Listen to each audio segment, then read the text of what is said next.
చిన్నక్క మనుమరాల్ని గవర్నమెంట్ స్కూల్లో చదివించాలనుకుంటుంది. అలా వెళ్తుండగా చందు వీళ్ళని చూసి చులకనగా మాట్లాడతాడు. అయ్యో చిన్నక్క, మీ మన్మరాల్ని గవర్నమెంట్ స్కూల్లో చదివిస్తున్నావా? అయ్యో అవసందు గవర్నమెంట్ స్కూల్లోనే చదివిస్తున్నానే. ఏం చేస్తావే, మా స్థాయికి తగ్గట్టు అందులోనే చదివిస్తున్నా. గవర్నమెంట్ స్కూల్ అంతగానం చదువు ఏం మంచిగా ఉంటది చిన్నక్క. ప్రైవేట్ స్కూల్ అయితే మనం పైసలు పెడతాం, మంచిగా చదువు చెప్తారు వాళ్ళు. ఏమోనే, మా మన్మరాళ్ళని అయితే గవర్నమెంట్ స్కూల్లోనే చదివిస్తా. అలా అక్కడి నుంచి వాళ్ళు వెళ్లిపోతారు. ఒక సంవత్సరం తర్వాత చిన్నక్క చందుని చూసి దగ్గరికెళ్లి మాట్లాడుతుంది. ఏమైంది చందు, గంట డల్లు ఉన్నవేందే? ఏం కాదు చిన్నక్క, మంచిగానే ఉన్నా. అదే చందు, పోయిన సంవత్సరము మీ అభిని ప్రైవేట్ స్కూల్లో చదివించినావు కదనే, ఈ సంవత్సరం ఏడ చదివిస్తావే మరి? అదే చిన్నక్క ఆలోచిస్తున్నా, ఎక్కడ చదివిపియాలనో ఏమో ఏం అర్థమైతలేదు.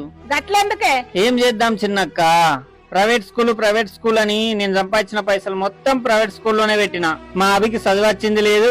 వాళ్ళేమో ఇంటర్ పాస్ అయిన వాళ్ళతోటి, డిగ్రీ పేరు అయిన వాళ్ళతోటి చదువులు చెప్పిస్తుర్రు. ఇప్పుడు ఎక్కడ వెయ్యాలనో ఏం చేయాలనో ఏం అర్థమైతలేదు చిన్నక్క. అదే చందు, గవర్నమెంట్ స్కూళ్ళనే మంచిగా ఉంటది చదువు. ఆ మాట మీద నమ్మకం లేకపోతే ఇగో మా మన్మరాళ్ళు అడుగు. మా స్కూల్లో మంచిగా చదువు చెప్తారు, స్కూల్ డ్రెస్ ఫ్రీగా ఇస్తారు, మాకు పుస్తకాలు ఇంకా ఫ్రీగా ఇస్తారు, మాకు అన్ని సౌకర్యాలు ఉంటాయి. అడుకోవడానికి పెద్ద గ్రౌండ్ ఉంటది. మాకు చూసినావా చందు, గవర్నమెంట్ స్కూళ్ళల్లో ఎంత మంచిగా ఉంటదో. అవు చిన్నక్క, నేను తప్పు చేసిన. మా అభిని కూడా ఈసారి గవర్నమెంట్ స్కూల్లోనే జాయిన్ చేపిస్తా. నాలాగే మీరు కూడా డబ్బుంటేనే విద్య బాగుంటుందని అనుకోకండి. గవర్నమెంట్ స్కూళ్లలో బిఈడీలు, పీజీలు, డిగ్రీలు ఫ్యాకల్టీతో విద్యా బోధన ఉంటుంది.